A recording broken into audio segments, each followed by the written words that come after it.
What's up, B Squad? It is your boy JB, and we are here today, you guys, with a brand new season of The Real Housewives of Potomac, you guys.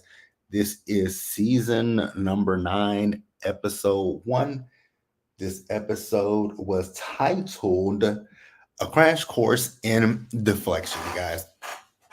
Now, before we do get into it, if you guys are watching this video or any other video on the channel and you guys aren't subscribed yet, I need you guys to do me a solid favor and stop taking me out on this date and having me pay for it at the end of it. You guys know the routine. You can do me that favor by liking the video, subscribing to the channel, turning on your post notifications, and also by sharing the video, you guys. And with that out of the way, without further ado, let us go ahead and discuss this episode of The Real Housewives of Potomac, shall we? Now, if you guys did not watch my pre-recorded review of The Real Housewives of Potomac, so what we're gonna do is I'm gonna do Potomac, but I'm not entirely sold on 100% sticking with Potomac, but we will see, you guys. Potomac for me is on right now a trial basis, right? I'm gonna take it and see where it goes. But yeah, you guys, if you guys watched the premiere, please let me know what you guys thought about it. Did you guys enjoy it? Did you guys not enjoy it? Let me know. What I will say for me with this premiere of Potomac, I was kind of underwhelmed a little bit, but it is what it is, right? It is interesting not having Candace there, and it is interesting not having, Boy Robin there. I will say that it is interesting not having her there too. Do I miss Candace and Robin? I kind of miss Candace's shade. I miss Candace's shade. Robin, you know what, you guys? One thing I will say I do miss about Robin is the fact that Robin would have been on Karen's neck. That is the only thing that I can say. So I will say that. But other than that, not really. She wasn't missed for me. But but I do know that there are people out there that do, like Robin. But yeah, for me, it was a no potato. So let me know what you guys think about the graphics, that they have for this season. I will say I hate this cast photo because I hate these different variations of green. I hate them. And then I hate everyone is so blonde. Gizelle, Karen, Mia, and even Ashley. Ugh, the blondes got to go. So let's get into the episode, you guys. Let's start up with the person who y'all know I can't stand, and she gives absolutely not a damn thing on this show. Ashley Darby, aka Hey Arnold Stewie. When it comes to this woman, she really should have been demoted or she should have been fired because you have had the same storyline for the last 3 seasons at least, right? That you and Michael are getting a divorce. And it's like, girl, no, you're not. You can't afford to divorce this man. You're going to stay with him until they put him 6 feet under or cremate him. One of the two. One of the two, right? So we see as Ashley went down to see her attorney, I was like, girl, how much you paying this woman to you waste her valuable good time? So Ashley is saying that she now wants to go through with the divorce. I was like, again, girl, a lie don't kill who tell it. Because you know, and I know that you can't afford that damn house that you living in. Because if that was the case, she would have been done divorce Michael long before now. This is a plot and a scheme that Todd came at us to keep Michael off this TV show and the women out of y'all's business. Like Ashley played that game with somebody else and not with me, beloved. Because like I said, you can't afford that house. That's number one. You cannot afford that house. And you're trying to avoid being back under, you're trying to avoid being like Sheila, living up under a bridge with a tent. Like Ashley, go somewhere with this crap. So then Ashley was talking about the fact that, her attorney was like, they don't know what Michael wants, but then they talked about the kids, and Ashley was like, she just wants her kids in their home. I was like, girl, the home that you and Michael share together. Okay. Yeah, again, I wish, I wish upon a star that this was her last. Like, I really wish last season was her last season. But Bravo needs to sit down with Ashley and tell her, like, look here, girlfriend, if you keep coming at us with this same stale ass storyline that you and Michael are getting a divorce, either SHIT or get off the pot. Because, ma'am, don't nobody buy it. Don't nobody believe it. You don't even believe it. So that was really it. We did see her going out on a few dates with some guys. I was like, girl, this is bull.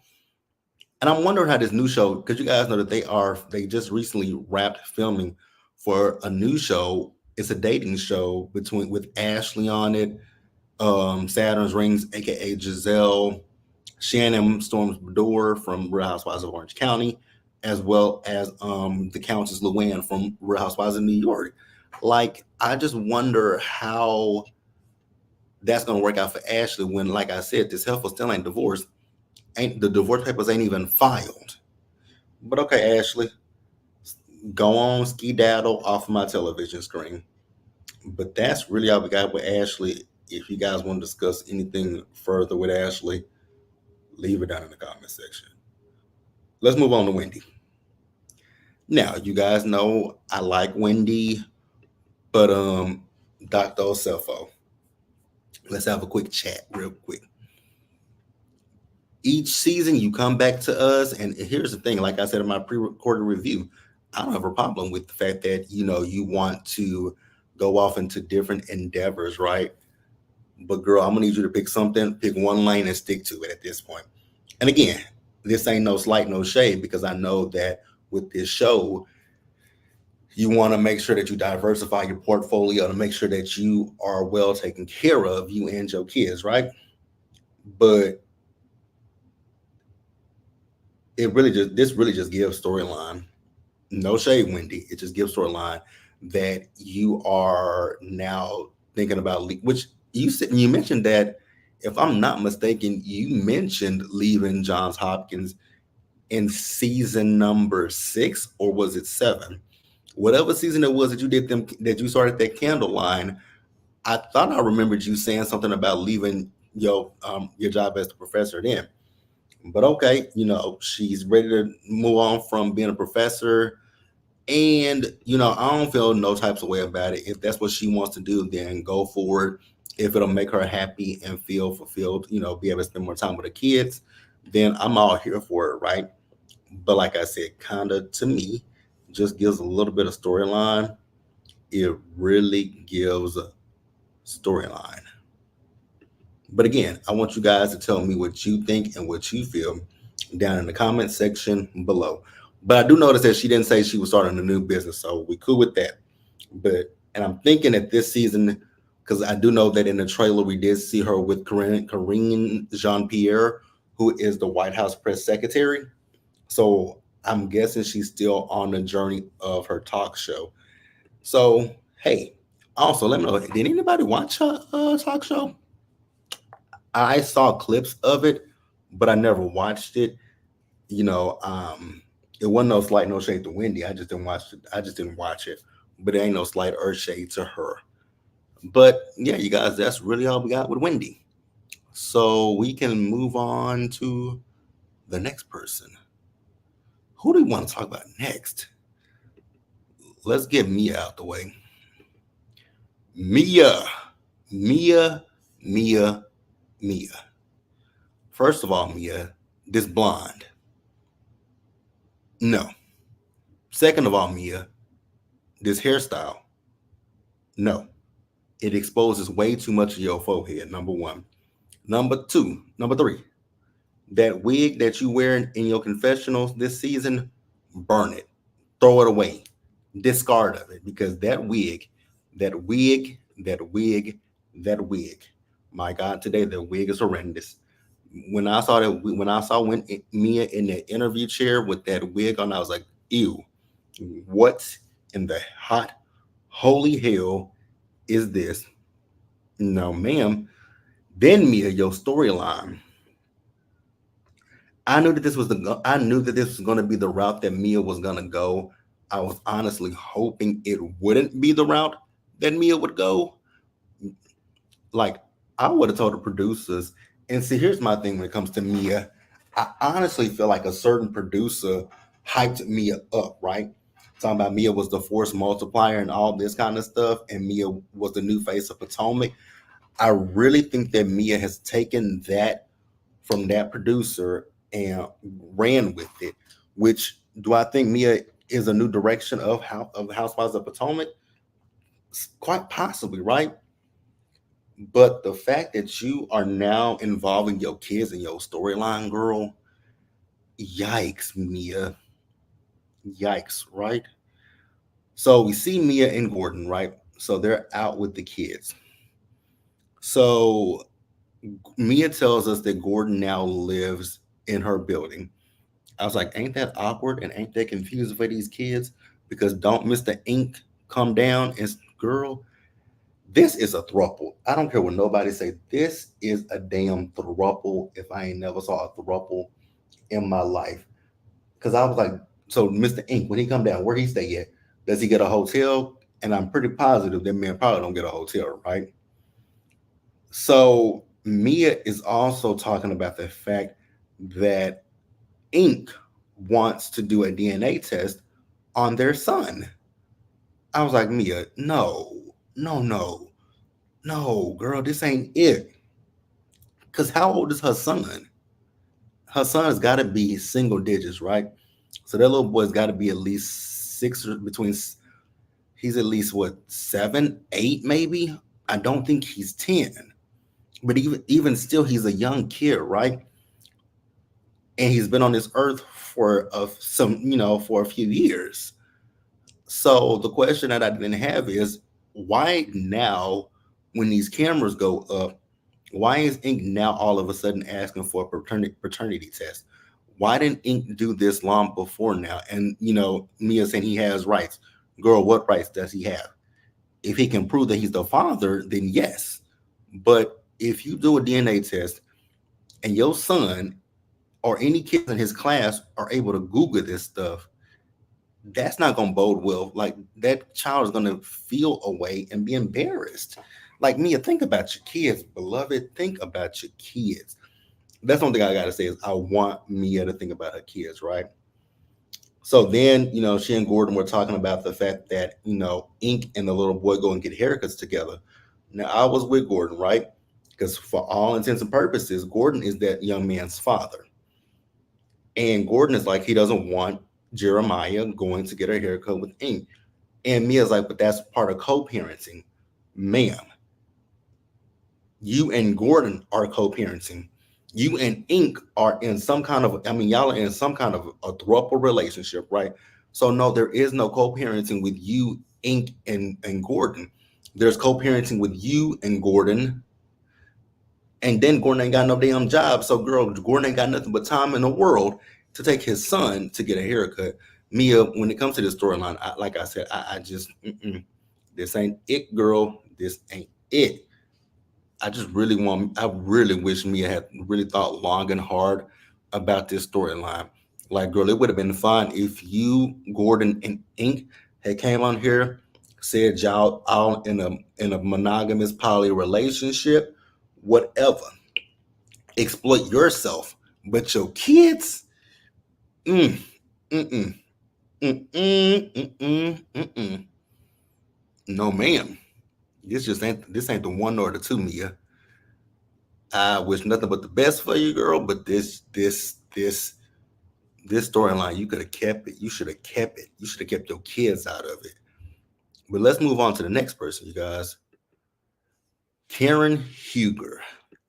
Now, you guys know that I do like Karen, right? But Karen, as well as Ashley, may be reasons that I decide to drop this show this season, right? Because here's two things when it comes to Karen, right?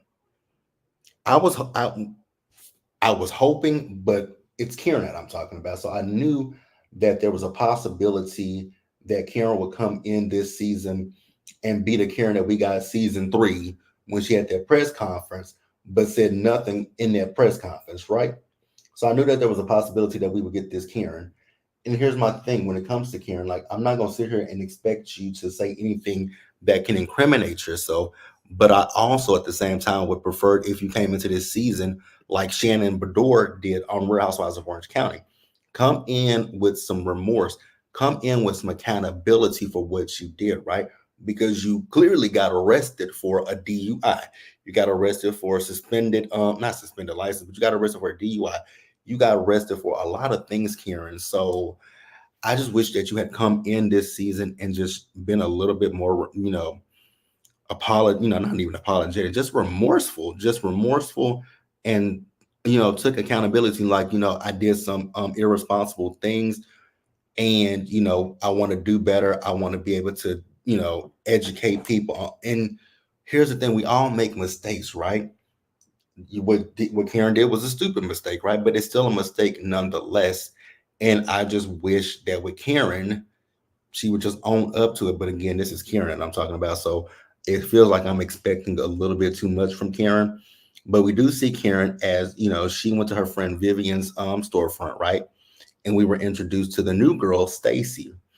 So Stacy, I don't know where the hell Stacy is from, but Stacy is, I'm assuming she's from the DMV area. She worked for QVC, and she was there to, I'm using air quotes, try on a dress for an event. But like I said in my pre-recorded video, I noticed in her interview that I believe Stacy has on the same dress that red dress that she's trying on. So I was like, was the event this damn interview that you doing with the producers? Okay. But yeah, let me know what you guys think about Stacy, right? So they talk about this invitation that Giselle sent out because Giselle's gonna have a birthday lunch for Karen, who's turning 61, right? And so Karen brought up from season 1 when Giselle sat in the birthday seat. I was like, Karen, girl, that was almost a decade ago. Why are you still holding on to that? Let it go, like Elsa said, Mama. Let it go. So while Stacy was trying on the dress, Karen, made mention that she didn't have her wedding ring on. So Stacy lets us know that, she was married to her husband. I think she said he's German, and they have an 8-year-old daughter, but they are separated, right? And you guys know her storyline is, if you guys watch the trailer, she does have a boyfriend, right? But I think the boyfriend wants them to be celibate. But yeah. Introduction to Stacy. So far, I know on Watch What Happens Live that Karen says Stacy is good and messy. So, and I think we could kind of see that from the trailer. But yeah, let me know what you guys thought about Stacy in the comments or in the live. But yeah, you guys, let's go ahead. I think we're wrapping up. I think we are, because we done already talked about Karen, Ashley, Wendy, Mia. Yep, let's wrap it on up with Giselle. Girl, this hair is ugly. I really wish Giselle would just go ahead and fire Cal, because that man look like he is still in the beginning stages of his career as a hairstylist, because her hair never looks that good. But I will say it is definitely an improvement from season 1, but it ain't much of an improvement. But yeah. So we see as the episode actually opened with Giselle going over to Karen's house, right? And Bravo and that weird but shady reenactment of Karen in that car accident. I don't know why they decided to have the deer run across the road, but they did, right? So we see as Giselle is on the phone with Ashley, right? Telling her how she's getting ready to go see Karen. And so she got there, knocked on the door, rang the doorbell. Ray was right there to usher Karen right on out, because he's like, Giselle ain't got to come in. You go and go with her. So they're driving, right? And so Giselle asked Karen, like, is it going to be triggering if I drive by the spot where, you had the car accident at, right? And Karen was like, no, it wouldn't be triggering, but she would prefer not to go that route. So Giselle decided not to go that route. And so here's my thing with Karen, right?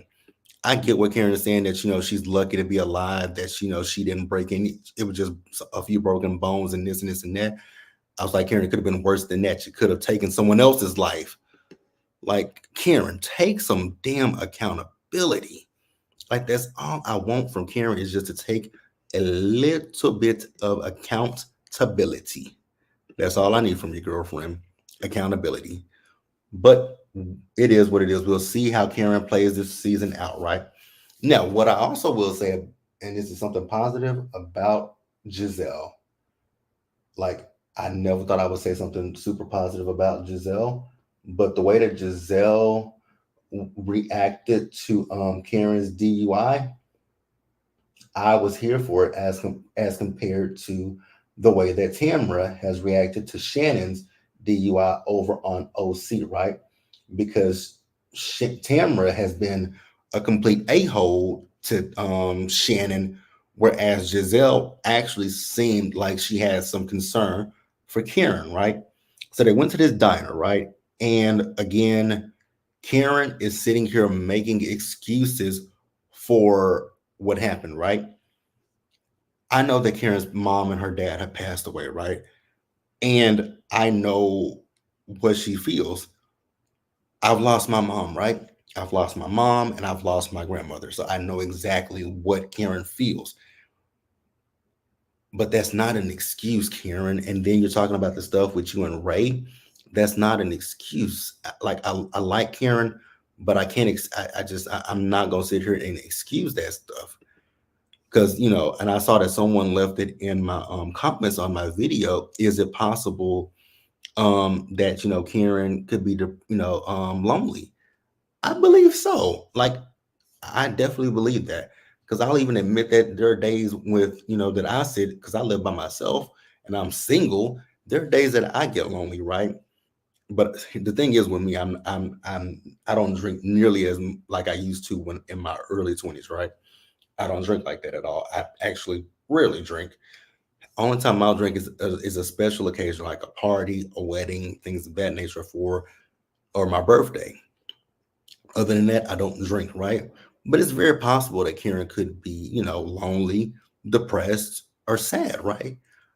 But it's still, I can't give it to Karen. I really truly can't. As much as I can't give it to her, right? So Giselle let Karen know that she's going to be hosting a lunch for her birthday, right? And what I will say is, it was very odd how that man that's at that restaurant came up there with that donut and said that Karen doesn't drink when she's there. And it's like, sir, did she pay you? Did she put you up to saying this? Because it very much so gives Karen asked you to do this on her behalf. But let me know what you guys think, right? So they also talked about Mia. And like I said earlier, I wish Mia didn't talk about her kids, and especially her son, and didn't have ink around her kids. Because what Karen and Giselle were saying is, they're wondering if her kids are good, right? And I'm not saying that Mia's a bad mother. That's not going to be something that I say about Mia, because I don't think that she's a bad mother.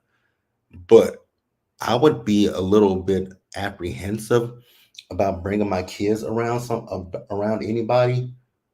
You know what I'm saying? That would just be me personally. I would be a little bit on the apprehensive side. But hey, let me know what you guys think, right? So then we get to this party, right? Ashley and this ugly ass wig. Ma'am, what is this wig? I was so happy when Giselle, because it's a attitude party. I was happy when Giselle put that hat on Ashley's head. I was like, thank God to go up this ugly ass wig. Now, I will be honest with you guys. I did kind of laugh when Ashley said that she had Uber gift cards for Karen. I was like, she definitely needs them, right? So we see as everyone is showing up, right? So Wendy is coming, Mia's coming, Mia's friend Jazzy is coming, who her boyfriend plays for the Kansas City Chiefs, which I actually just saw earlier this weekend, that they are filming a show around the girlfriends and wives of the Kansas City Chiefs, right? Bravo is. Um, Jacqueline is back in the mix. I don't know why, but hey, girl.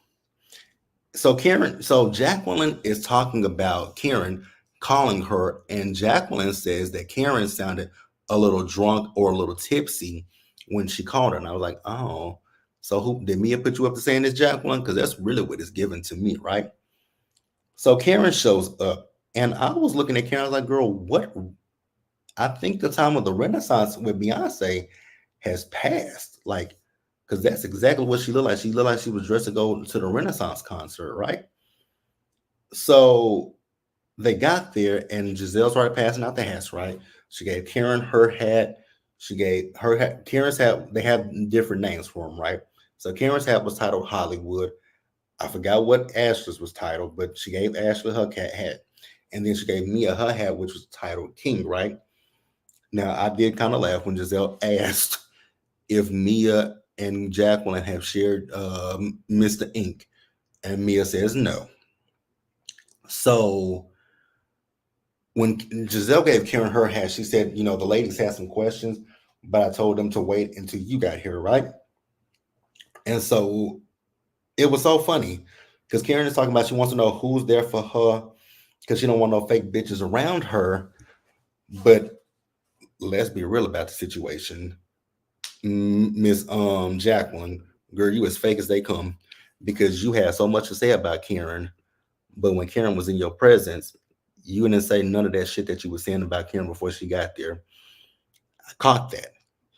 So then Giselle and Ash let us know that they are doing GNA fusion. I was like, GNA fusion, what? Girl, nobody asked for that stuff. So, and then on their website, it ain't nothing on that damn website. It ain't nothing on their website, you guys. Like, I kid you not. Nothing is on the website but a bunch of stuff. Like, y'all are giving She by Sheree 2.0 literally and figuratively. But if, you know, Giselle and Ashley like it, I love it. Not really, but we just gonna say that, right? So at one point, and you guys can let me know how you guys feel about this, right? So we move over to Mia. And so we're talking about Mia and Gordon's relationship, right? So they're saying that Mia's saying that, you know, she and Ink, they are, you know, they are there for Gordon. I was like, that is so weird. Like, girl, this sounds like a throuple. This literally sounds like a throuple. But again, if Mia likes it, I love it. Then she said that she washes G's laundry and Ink folds it. So and like Karen said, so he folding his drawers.